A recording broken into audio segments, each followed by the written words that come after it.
கந்தபுராணம் சென்ற வார கடைசி பாட்டு. தண்டி சோர்ந்து விழுந்தான். உறவினன் பினாகி மலையை விண்டு பானு மீது வீசினான். 1000 பானங்களை தான் மண்டையில் பட பினாகி தளர்வடைந்தான். பூதர்களை பானு சிதறடித்தான். இனி இந்த வாரம் இலக்கம் வீரர்கள் பானுகோபன் மீது பானங்கள் ஏவினர். இரக்கமில்லா பானுவும் பல பானங்களை ஏவினான். கலக்கமில்லாமல் போராடி இலக்கம் வீரர்களை வென்றான். வீரகேசரி பானங்களை விடுத்தார். பானுகோபன் நாராயணாஸ்திரத்தை விட்டான். நேராக மார்பில் பாய்ந்தது. வீரகேசரி மயங்கி விழுந்தார். ஆறுமுகன் அருளால் அவர் உயிர் பிரியாது இருந்தது. வீரமார்த்தாண்டர் பானுவிடம் போரிட்டார். அவரது நெற்றியில் வாழ் சீராக தாக்க மயங்கினார். அடுத்து வந்த தம்பியரை சூரன் மகன் தோல்வியுறச் செய்தான்.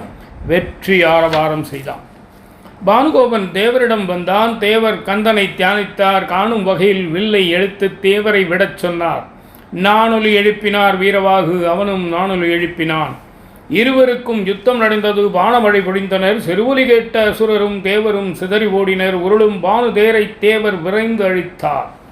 அவனது வில்லையும் வச்சிர கவசத்தையும் தேவர் உடைத்தார். பல வினையால் உதிரம் பெருகியது. அம்பரா துணியை அறுத்தார். அவச்செயல் செய்ய துணிந்து மோகன அஸ்திரத்தை ஏவினான். ஊதர்கள் மயங்கி விழுந்தனர். உடல்கள் சல்லடை கண்ணாகின. சேதமில் சேந்தன் உணர்ந்தார். அமோக அஸ்திரத்தை விடுத்தார். வேதமான ஆண்டவன் அருளால் அனைவரும் உயிருடன் எழுந்தனர். ஆண்டவன் விட்ட அஸ்திரம் பணியை இனிதி முடித்து மீண்டது. தேவர் பாசுபதாஸ்திரம் எடுக்க பானுகோபன் மறைந்தான். தீண்டத்தகாது ஓடுபவனை என்று தேவர் நின்று விட்டார். பானுகோபன் புறக்கடை வழி மகேந்திரபுரம் அடைந்து பொண்ணுக்கு மானமின்றி மருந்து தடவினான். தோற்று வந்த செய்தி தானெனும் அகந்தையுடைய சூரன் காதுக்கு எட்டியது. சூரன் உள்ளம் கொதித்தது. இவனும் விளையாடும் பாலன்தானே. தீரா கோபமுடைய நானே நாளை போருக்குச் செல்வேன் என ஓரா அறிவுடைய அசுரன் சூளுரைத்து மனை ஏகினான். நித்திரையிலிருந்து எழுந்தான். நித்திய கருமங்கள் முடித்தான். எத்திசையிலும் உள்ள வீரர்களை அழைத்து வர உத்தரவிட்டான். குத்தி நின்ற கொன்றின் மீது நின்று சேனையை பார்த்தான். சூரியனின் கதிர்கள் பாய முடியாதபடி குவிந்த சேனையைக் கண்டு கூறிய ஈட்டி போல் அவனை வாட்டிய துன்பம் ஏறிய சுவடே தெரியாமல் மறைந்து அழிந்து ஒழிந்தது. சிவதனுசு பாசுபதாஸ்திரம் எடுத்தான். அம்பரா துணியை கட்டினான். தவமேற்றிய தலைமேல் வைரமுடி தரித்தான். அவமே இல்லாத தும்பையை அணிந்து தேர் ஏறினான். தேர் வாயு வேகத்தில் புறப்பட்டது.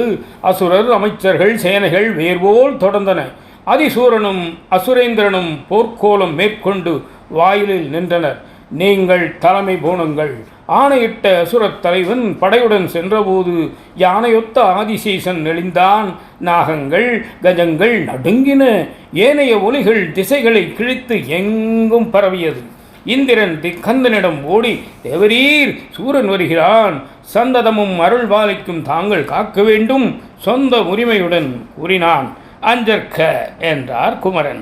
வாயுவை தேரை கொண்டு வர பணித்தார். போருக்கு தயாரானார். ஓய்தலில்லா பூத சேனைகள் இலக்கத்து 9 வீரர்களுடன் மாயப்போரிடும் சூரனை களத்தில் சந்திக்க புறப்பட்டார். பூதர்கள் அசுரர்கள் சண்டை நடந்தது. அதில் சூரன் வானமழை மாதவர் மீது ஒழிந்தான். உக்கிர தண்டாயுதத்தை விட்டான். அதிசூரன் மாண்டான் என அசுரர்கள் ஓங்கி ஓலமிட்டனர். மார்பு கவசத்தை அடித்தது.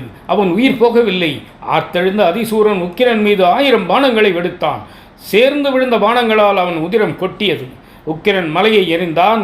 அதிசூரன் தேர் நொறுங்கியது. அக்கிரமமான தேர் ஏறினான். மதிமிக்க உக்கிரன் தேரின் பக்கங்களை நொறுங்கும்படி அடித்து குதிரையை அடித்தான்.